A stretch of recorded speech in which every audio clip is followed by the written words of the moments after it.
Hello, everyone. Hi, everyone. This is Katie Arnold. Thank you so much for joining this webinar today.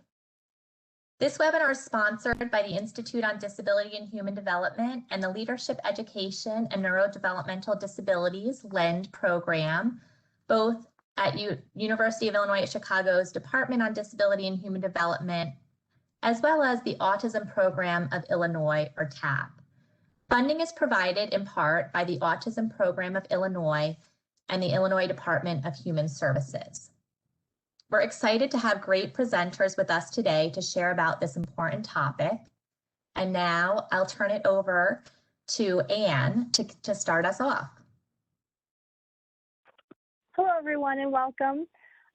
Just before, as we get going with this, I want to make sure that everyone is able to kind of ask questions, so we'll try to get through this as quick as we can. So I just wanted to start by saying, it's really a vital step to really understand where things are in order to create a framework for where our employment advocacy can go into the future. In this webinar, we hope to give you policy information from the national level through insight from National APSE's Julie Christensen, and more about the state of the state here in Illinois from Director Renee Patrick. And then you'll have some boots on the ground activities from Michael Predmore and myself, Ann Taylor, of Mark First, an agency in Central Illinois.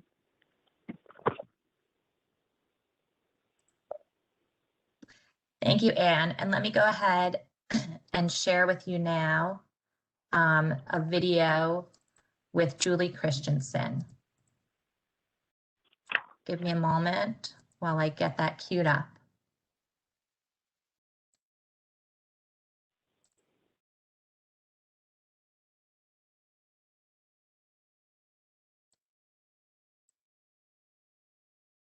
Hi, Illinois APSE.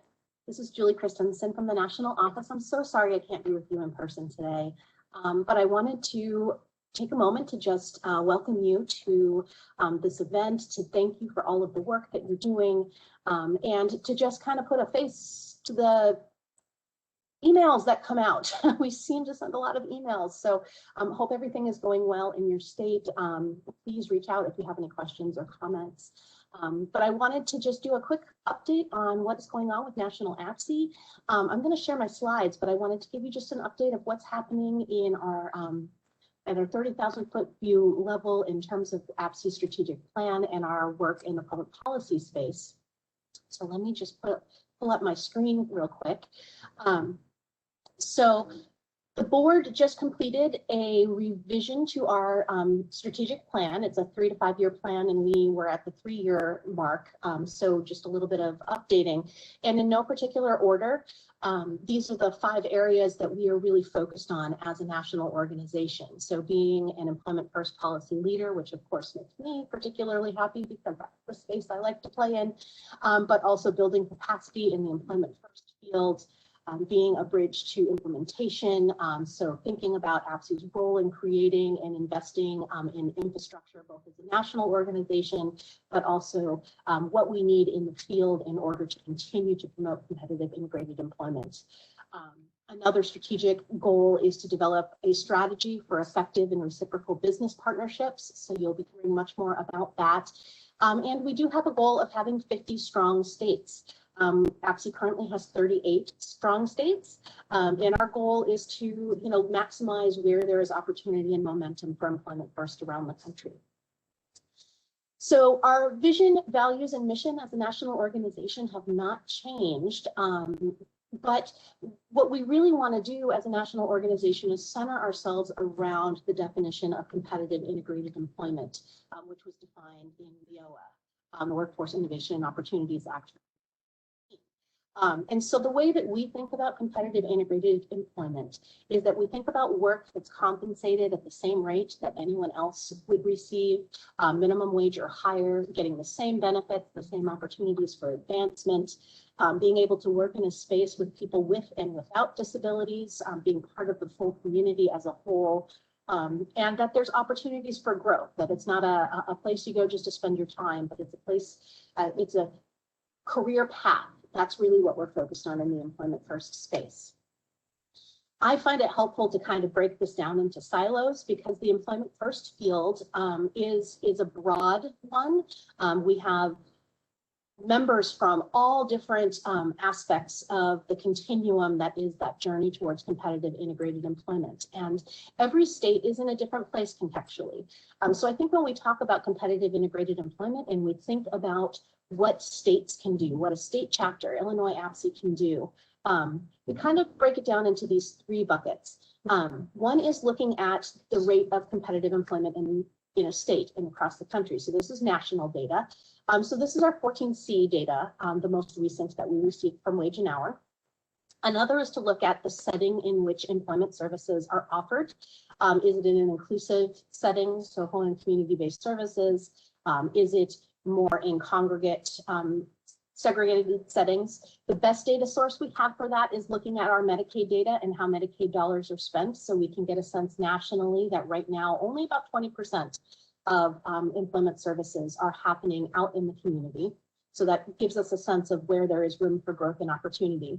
And then employment in general. Are people with disabilities working at the same rate? Do they have the same opportunities? What are we doing to address the employment gap for people with disabilities? And that has remained relatively consistent over the last 25 or so years. But the definition of CIE includes all three aspects. And from APSE's perspective, we're making progress when we are dealing in any of these three areas. As a national organization, we really focus on all three. Our state chapters, we know for different reasons, for different financing structures, the reality of the geography and the economy, for all different reasons, states are in different places. And so our hope when we think about 50 strong chapters and being an employment first leader is that every state is making progress in at least one of these areas.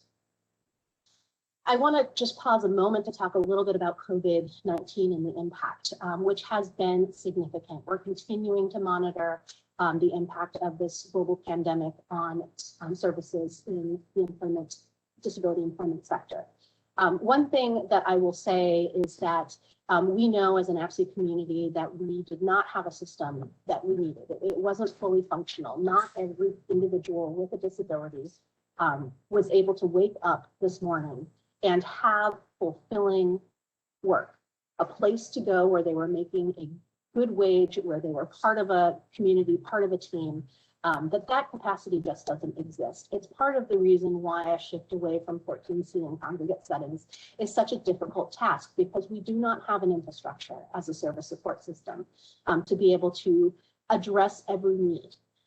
That's the gold standard though, that's what we're looking for. So I challenge us all when we think about the future of employment first, when we think about moving beyond this current global pandemic, that we think about how we can rebuild in new ways, in ways that create more opportunities, so people even with the most significant disabilities have the opportunity to be part of the workforce and to contribute. On the policy and advocacy side, there's a lot of work that we're doing. We hope that you are connecting with us and taking advantage of either the email alerts that we send out, the monthly emails. We have a monthly public policy committee meeting. We also are now doing a coffee talk. And so we're actually doing one. I'm recording this on Tuesday morning, February 23rd. We have our policy talk this afternoon, and that's an opportunity to really focus on what's going on in states and what state chapters need. But our legislative priorities for this current administration and current Congress. As a national organization, you can see here on the slide, we are working on the phase out of 14C and subminimum wage. That is a core value of APSE in ensuring that people with disabilities have the same rights to the minimum wage as any other citizen. We recognize that comes with a lot of work. The need for additional supports, the need for additional dollars to make that transition happen in a way that does not harm people with disabilities. We also, as a national organization, are invested in building the capacity of the workforce. So not just thinking about providers as a whole, you know, the entire integrity of the system, but also thinking about our job coaches and our job developers. And do we have the infrastructure and supports so that our job coaches and our job developers are able to do the best work that they can do? We are really focusing this current administration on kind of getting back to the space of re-articulating the laws we have, and making sure that they are implemented with fidelity. That does not mean there's not room to improve on the laws that we have, to think about the time frame of the HCBS settings rule and how to make that happen, to think about some of the challenges with implementation under the Workforce Innovation and Opportunities Act, especially in areas like the pre-employment transition services piece of that, and enhancing collaborations between schools and adult services. But this is our goal, is to, you know, these were hard-fought wins, and we want to promote to the full extent of the law as we can. And then also adding ABLE expansion. I don't want to take up a ton more of your time. I will just say that there's a couple other issues that APSE is paying attention to. Again, thinking about the impact of the COVID-19 pandemic is first and foremost on our mind. Looking at the Medicaid system, the Social Security system, and broadly ensuring that we are in a space to advocate for the full enforcement of the protections that exist for people with disabilities under the Americans with Disabilities Act. Our policy approach is exactly aligned with that definition of competitive integrated employment. And so you can see here where we, again, you know, we know that at the state level, there's going to be differences across the country in where emphasis is being placed. But from a federal perspective, we are looking across the board. There are a couple of bills that are actually only 2 that have been introduced so far, and a few that are about to be this week. So we're continuing to monitor that, and you can definitely get more information from our monthly emails and our monthly public policy calls. Just want to quickly say that we are really excited about the amount of state level policy that is taking place to promote employment first around the country. There are also 8 states that have introduced state legislation around 14C and sub-minimum wage. And I'll just kind of leave here. This is the latest statistics we have for the state of Illinois. Illinois ranks above the national average, or right at, for employment for people with disabilities, which is a great place to kind of start the work. And not to say that you're just starting the work, because I know Illinois APSE and your partners in the state have been doing this work for quite a long time. That gives you a little bit of a sense of where we are and some of the issues that we are looking to address in the long run. So I will leave with just kind of an ask that as a chapter, as an employment first community in your state, that you think about where are the opportunities over the coming year, over the coming 3 years, the coming 5 years, to really take employment first to the next level in Illinois. And how can you partner with us as national APSE to continue to advance the goals of employment first nationally? Hope you'll join us at our national conference. Information is available on our website. There is also time if you're interested in joining the national board. We'd love to have you. Please apply online and submit a nomination, and keep in touch.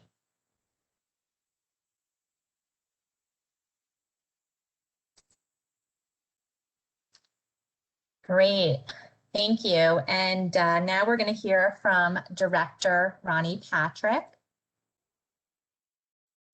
So please give me a minute while I get that ready. Come as you are.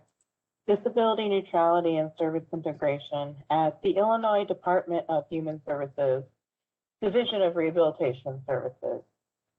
Presented by Director Renee Patrick, the Illinois Department of Human Services, Division of Rehabilitation Services, DHS-DRS. This is a photograph of me with my family. I am Renee Patrick, the Director of the Division of Rehabilitation Services here in the state of Illinois. On stage right is my mother, who was born in Ubon Ratchathani, Thailand, and my father, her husband, on stage left, is standing behind his 4 children. His youngest daughter is right in front of him, and then his son is next to between actually his middle daughter and his youngest daughter.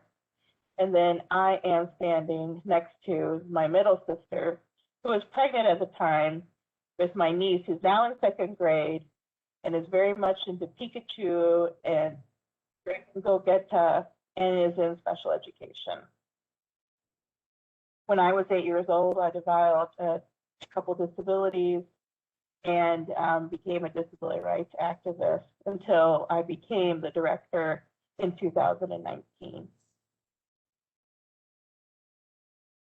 I'm the director of the Division of Rehab Services, and the mission of the Division of Rehab Services is to partner with people with disabilities and their families to assist them in making informed choices to achieve full community participation through employment, education, and independent living opportunities. And this photograph is of people that work at the Division of Rehabilitation Services. We are doing outreach for people with disabilities to begin to try to get these goals accomplished in their own life. The Division of Rehabilitation Services is part of a national program, and it's run by the state of Illinois, and it's addressing unemployment for people with disabilities. Unemployment is higher for people with disabilities, and this is not unique in the United States, but in the United States, persons with disabilities are 3 times that of non-disabled people to be unemployed. And this is a big problem because not only does the overall community suffer from not having a talent of people with disabilities, further, people with disabilities are not able to contribute in a meaningful way. When it comes to having a bachelor's degree, folks with disabilities are getting those at a much lower rate than people without disabilities. There are 61 million disabled Americans, and disability is most often in specific groups. 2 in 5 folks that are 65 years and older have a disability. 1 in 4 are women have disabilities, and 2 in 5 non-Hispanic Native people and Native Alaskans have a disability. So this is actually a vision board that I created in terms of my approach to being a director at the Division of Rehabilitation Services. And what I really want in terms of a prayer, a meditation for the Division of Rehabilitation Services is that this organization is an engaged workplace that does awesome things, and that it is breaking down barriers for people with disabilities so that we are making big dreams happen for folks with disabilities. And so in terms of my leadership at the division, I'm really trying to encourage our staff to take small steps, including myself, and that change is really beautiful so that our organization is embracing change in a way that is able to accomplish our mission as an organization. And so to that, from 2019 to 2023, I would like to change, my goal is to change the culture of the Division of Rehabilitation Services so that it is disability neutral, meaning that it's going to meet customers of all races, religions, languages, and eligible needs. And so it goes back to, me being a Gen X generation person, where I really enjoyed the song by Nirvana, where the chorus was about come as you are, where we at the Division of Rehabilitation Services will accept you and meet you where you are with your disability. So we also are going to adjust to internal and external customer feedback so that we can constantly have a continuous improvement process. And one of my second big goals is to support the Division of Rehab Services so that employment service providers create a new business model so that they end the subminimum wages used in Illinois for Illinoisans with disabilities.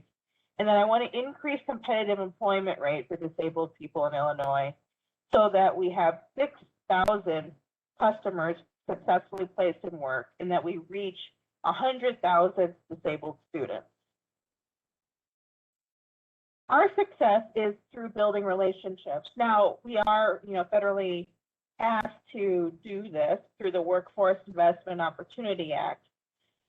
But it is crucial for us in terms of accomplishing our mission to build relationships with state agencies and divisions, community organizations, private organizations and foundations, and employers, and other agencies that are within state government are one of the areas that I'm focusing on.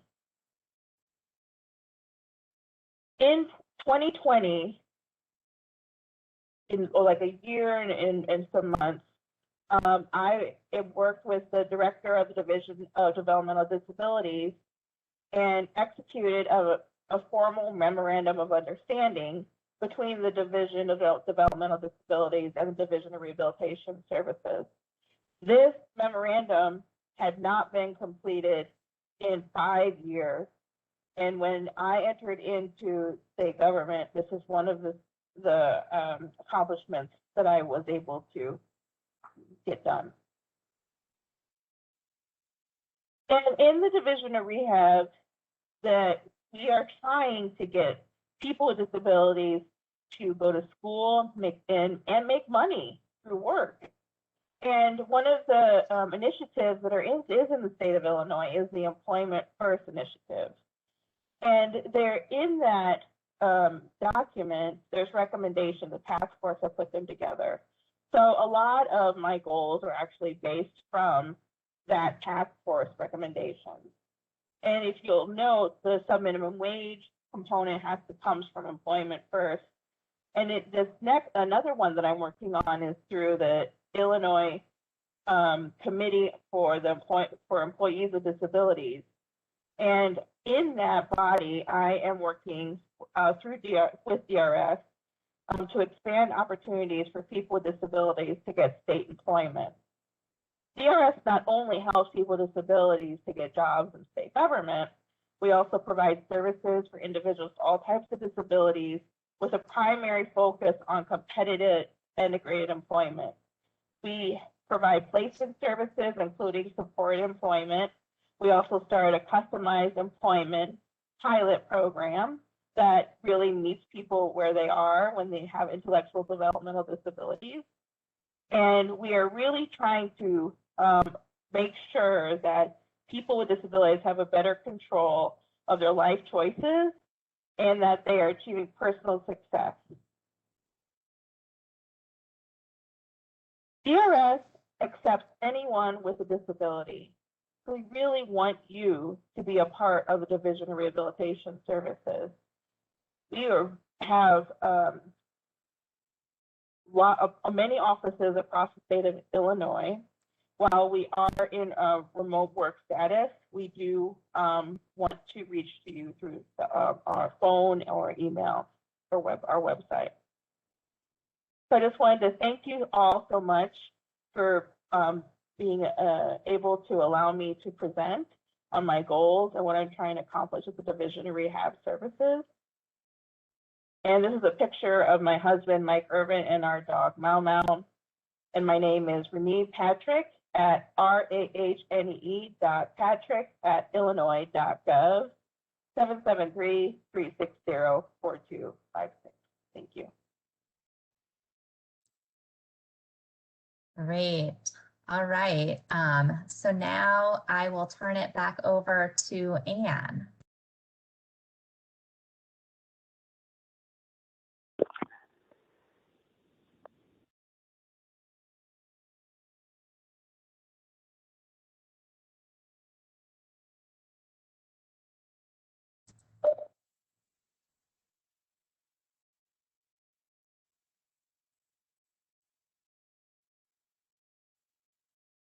So Anne, go ahead with your presentation.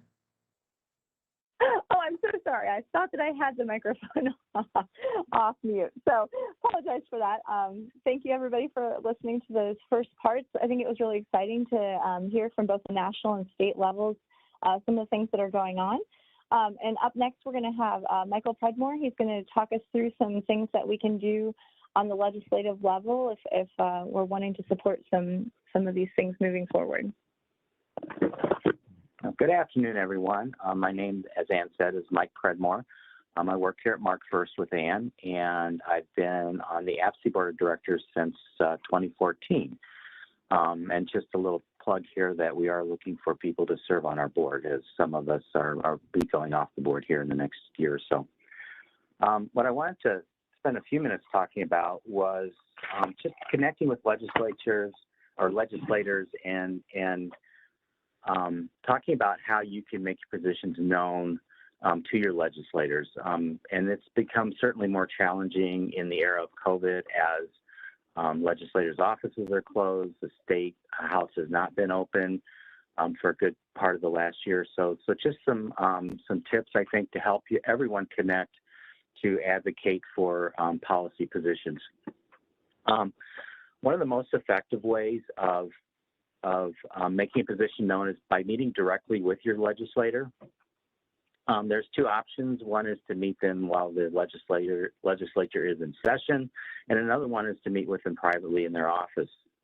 And while both can be somewhat effective, I would say just from personal experience that meeting with the legislator out of session in their office is a much better option if you're able to do that. While they're in session, you can always schedule an appointment ahead of time to meet with them, but there's no guarantees that they would be able to meet with you at the time you had scheduled or at all. And you can also be prepared to have that meeting interrupted if the legislator is called back into session for a debate or vote, or sometimes interrupted by other constituents who also want to spend time with that legislator. Meeting with them in the office, you simply make an appointment with their staff. The legislator will block out time for you to meet. It will not be interrupted. You do not have to worry about them being called back into session. So the main thing that I think to keep in mind is always make an appointment ahead of time, and if possible, try and do that at their office versus in Springfield. Another thing when meeting with the legislator is to make sure that you're informed about whatever the issue or bill is that you want to discuss with the legislator. Again, their time is very valuable and precious to them, so having that information for them presented in a concise manner with the appropriate bullet points or visualizations of what needs to be what you want them to talk about is very important. And this is especially important, and I think Ann may touch on this a little bit. If someone has some challenges with verbal communication, being able to present that in a format that the person will be able to communicate the issue for themselves versus having someone talk for them. If you're not able to meet with your legislator and you do want to make your position known or express your opinion on a proposed piece of legislation, there is the option of witness slips. And basically, it's not a difficult process. You have to go to my.ilga.gov. It's the Illinois General Assembly website. And there's a dashboard there that will guide you through the process of creating a witness slip. Witness slips are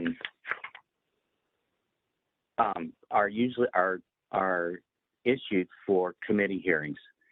And so once you know the piece of legislation that you would like to make your opinion known about, or you want to communicate to the legislature, there will be an appointment time for the committee hearing. And you simply click on that committee hearing and it'll guide you to the witness slips.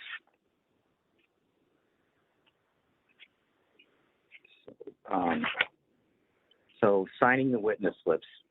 This can be a bit of a process. It is somewhat, it's dependent on the type of hearing you want to present your witness slip to. There are three types of hearing. legislation only committee hearing, and that is where the legislature or that committee is only going to review and vote on a specific piece of legislation. A subject matter only committee hearing is where the committee is only going to discuss a specific topic with no vote. So an example of that might be if the legislature wants to learn more about customized employment, they might call customized employment experts in simply to talk about that, and they may have done that if I recall. And then there's subject matter with legislation, which is the committee is meeting both to discuss and vote on legislation that may or may not be related to the subject matter being discussed. So those are your three options. The let's see, the next slide, subject matter only meeting. No, we're good. I might have skipped ahead a little bit. What slide would you like to be on? We can do subject matter with legislation. Okay. Is that a little bit farther ahead? Do you know what slide number that is, Mike? I'm sorry. Let's see. I'm sorry. Oh. Yeah, you see it, Ann? 10. Doing this remotely is a lot of fun. No problem. Oh, number 10. Okay, thank you.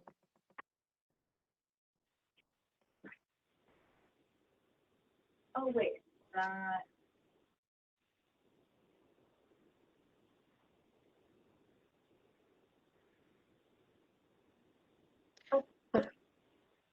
What is the title of the slide that you would like to be on? I would like signing witness slips, subject matter only. Okay, signing. I apologize. Okay. So if that's the type of hearing you want to submit a witness slip for, you go to that page. It will you will click on create a witness slip. For the next one, subject matter with legislation. I'm missing a slide. Yeah, it's okay. Yes, it's going to look a little different. It looks very much like a legislation only witness slip. It'll have the bill listed, and then if you look in the lower section where it has a list of bills being reviewed, it says witness slips, and you click on the icon in the right-hand column under witness slips. Okay, can move to, okay. So signing the witness slip, once you've identified what witness slip you want to fill out, this will come up on your page, and you fill in your basic information. The thing to remember about that too is that if you're representing, say, Illinois APSE, you would need to indicate that. If you're representing the provider organization you work for, you would include that. Or if it's just a personal witness slip, then you would just say personal. Make sure all the information's included, or it will not be processed. And also, just as an aside, if you are going to testify in person in Springfield, you would also be required to fill out a witness slip ahead of your testimony. And then on the next page, it does indicate that where you would put down if you're representing an organization or yourself. The next page is where you indicate your position on a bill or a piece of legislation. If you are for it, make sure you click proponent. If you're opposed to it, click opponent. And if you don't have a position, click on no position on merits. And I think sometimes, especially if you might be helping someone with an intellectual disability, they may have some trouble understanding the difference between proponent and opponent. I've seen witness slips where I know the person was in favor of a piece of legislation, but they had marked opponent because they didn't quite understand what those words mean. So somebody that needs your support, feel free to give that to them because you want to make sure that their position is accurate on the witness slip. And then the next thing you will fill out is what type of testimony you're giving. One would be oral. In that case, you would be testifying in front of the committee. You could also file a written statement, and then for just a witness slip where you're just expressing in favor or in opposition to a piece of legislation, you would mark record of appearance only. And then it will ask you with the CAPTCHA to verify your witness slip. And lastly, you will have a confirmation screen will come up, and then you may be able to create another witness slip if you wish, or you can be finished altogether with that. So, and then you will receive a confirmation email. Make sure that you verify that the information is correct in that confirmation email.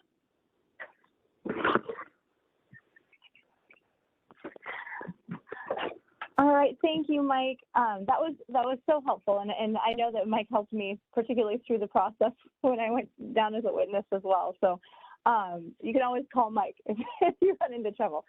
And then, so the next part of this, I'd just like to talk a little bit about what we want to do in terms of local advocacy. And my guess is that a lot of you out there have some great ideas to add in. So feel free to start adding those into the chat box as we go along as well. But I just wanted to get started that conversation going. So I think, most of us know as well that for people with developmental disabilities, community engagement can be a challenge.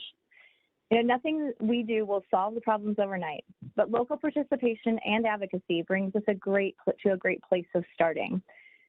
So how many people with disabilities do we see on local boards and committees? Where are these voices? Just asking these questions is a start. Really it's through the participation and dialogue that we can begin to have some real change on so many different levels.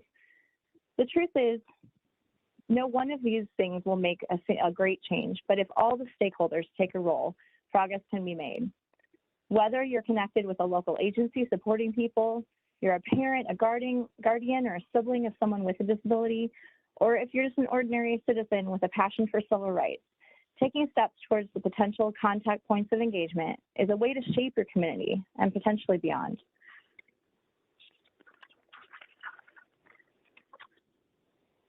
A few years back, we began a voting initiative. People at our agency were interested, next slide, please.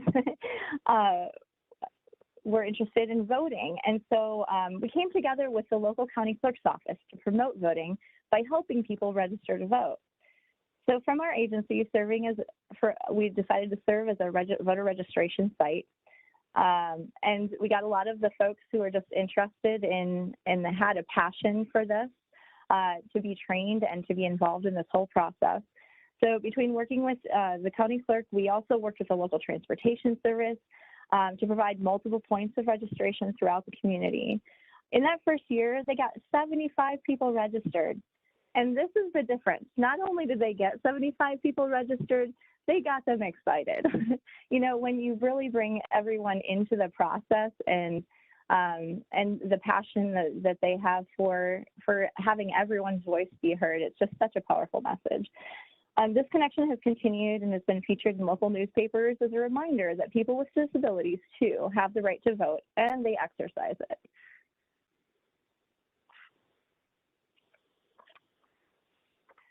So how do most great decisions get made and giant leaps forward? Where do those things stem from? Often it's just through communication and through meaningful contact. People aren't always prone to finding a way to meet with local representatives who have influence in the community just naturally. You kind of have to think it through, start planning. There are infinite ways to do this, but here's just a few. Think about inviting local politicians to talk with people about the issues that matter to them. Have some snacks and a way to kind of connect in with that. Another little tidbit with that is, find out a little bit about the legislators and their interests ahead of time And that can kind of help to lead some of that conversation as well. Invite these local folks or even people who have a financial or political influence to your home. You know, there's nothing like a home cooked meal. And then, of course, there's always coffee. And I think Director Patrick also mentioned the coffee possibility. So hopefully all of those things are just little starter points. So another thing that we found really helpful from the APSE national website is the use of their toolkits. And one of our favorites is our Take Your Legislator to Work Day. You know, it really, if you go to the website that's on there, it'll just walk you through everything. It leads you through how you might give the communication and a white paper related to what you're about to do, and ways to kind of just connect in. It's a win-win when it comes down to it. They want to, you know, your legislators want to get that positive feedback from the community. They want news coverage as much as we do. And so to really engage them in a way that is kind of beneficial to everyone really can move things forward. So just take a chance and take your legislator to work. I promise, if you just reach out, a lot of them will be more than willing to be a part of that. And then just some tips to remember as well. It's just to find things in common. You know, using terms like we're looking at the well-being of our community and shared values. Also, as Mike referred to this earlier as well, is to, you know, keep things concise, keep it simple. People really can't keep track of too many varying amounts of information. So, you know, when you're meeting with somebody, just stick to a topic and find another meaningful way to connect on the next one. Just make it part of your plan. Another thing that can have a huge impact, you know, in the past, I think we've had a lot of energy behind really talking about the things that we're passionate about. But if we can have flyers or have information that gives financial evidence on how the things that we're talking about will be of benefit financially to our communities and our state, is also a good way to move that forward. And then beyond that is just keeping in contact. You know, meeting once is great, but then having those connections grow personal over time is really what moves that pendulum and moves things forward. So here's just a few pictures of folks that you can contact, and you know, meeting them face to face would be great. So just know who they are, you know how to contact them at a moment's notice, because these things come through a lot, right? We're suddenly thinking, oh, there's this bill that's coming up, or there's something going on when we really need to do something about it. It's just going to be a lot easier if you're prepared when those things happen. So, you know, just think contact list on your phone or favorites in your email.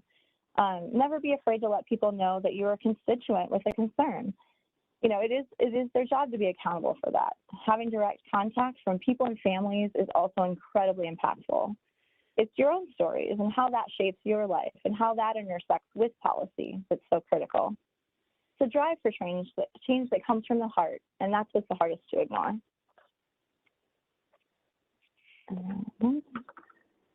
So if you can do it, so can others. And if you can plan together to write witness slips, contact congressmen, invite someone to dinner, think of that impact. Think about the ways that make sense and aren't too time intensive. An email chain for concerned families, a collaboration of agencies, School Teachers United, a Facebook page. These are all ways to get information out fast. And find your voice. Once you have the knowledge, you can build plans, whether big or small, local, state, or national. So find ways to connect with others interested in supporting the movement for people with developmental disabilities to find community employment. Feel free to join us at APSE for our networking events. You know, every journey begins with a single step. Just figure out which one fits best for you and go from there. And I think that is it. So we can open it up now. Here's some of our contact information if you have any questions. And I guess we can open up for questions now.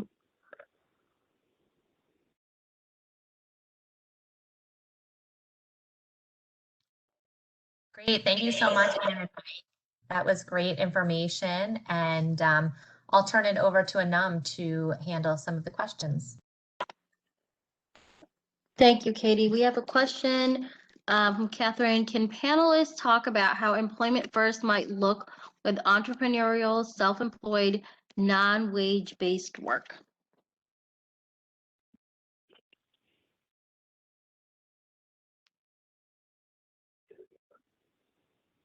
Yeah, I think it follows a lot of the same rules in terms of as long as it's making a wage, right? I'll be honest, I'm not sure that I have the best answer for that in terms of the critical pieces of it and how that fits into the definition of employment. Yeah. Right. And DRS does have a mechanism for supporting that. So if you have someone that's interested, I would encourage you to contact the DRS office. I know, I believe there is money available for like startup costs and things like that to get a business up and running. There are also, I think, private grants that you can pursue to also get a business started, and even small business loans can also be used to start that. But it does fit into the model of community integrated employment. Actually, Ann started a project with a young lady here to sell baskets of goods. So if a business was hosting somebody at for a conference at a hotel, say there would be a welcome basket with certain things in it, or holiday-specific baskets that could be purchased and for family members or friends or whatever. And I think, especially if families are very much engaged in the process, it is certainly a lot easier. I know also that making use of the local SBSCs.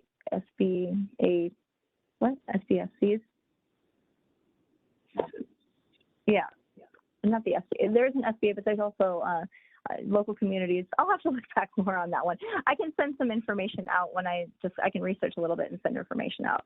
I think that would be good. That's great. Thank you, Ann and Mike. Another question, I feel like the information you shared really helped break it down for people who aren't as familiar with how to get involved in advocacy. I know that, I do a lot of work with siblings of people with disabilities, and a lot of this issue is very important to that group. And could you talk a little bit about ways that siblings and other family members could support their brothers or sisters with disabilities to share their stories in terms of advocacy? Like, do you have any tips for if you're meeting with legislators for how you can really lay out your story in an effective way? Because sometimes you don't have much time when you're with a legislator. You don't know if you will or not. So any tips around that in terms of sharing stories for advocacy? Oh, I love just that general concept. In so much of the work that we do, it's really interesting. The role of the sibling is such an important piece of things. And really a lot of times siblings are the ones who know a person in a totally different way and can really bring that story forward. I think the major thing to think about is just starting with your why. Why is that person, why are you coming to meet that legislator? What are you trying to get at? And just starting with that, but then building the story to support that why, why, to make sure that the legislator then understands how whatever you're looking for, whether it be legislation or anything, how their lives will be impacted by that change. And just, you can keep it simple, but from the heart. I think that's the main thing. And whatever you can do to kind of help, as Mike was saying earlier, help both, that sibling and the person, their sibling that they're supporting, help them both have a part in that conversation and that with the legislator. And that might require some prep work, right? So if someone does face more communication challenges, it may be kind of, going out ahead of time and figuring out some perspectives on things from their point of view and having it written out, and then they can hold it up at certain points of the conversation. There are lots of ways, and maybe just practicing ahead of time as well can be good. A little role playing. Everyone makes fun of me because I like role playing, but it really works. Wonderful. No, that's great. Those are great tips. Thank you so much, Anne. That's really helpful. And do we have any other questions? Feel free to type any questions into the chat box. Anam, do you see any other questions? I don't see them at the moment, but the chat box is open. I saw the few in the one in the Q&A, but feel free to enter those in. Yeah, why don't we just encourage people, if you do have further questions, Anne and Mike's contact information is on this slide.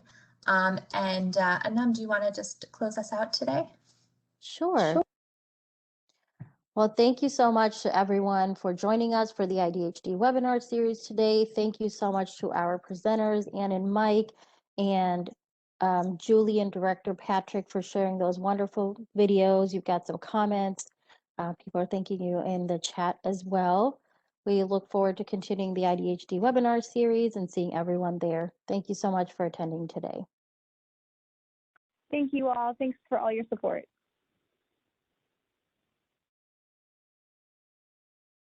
Wonderful. It was a pleasure having you.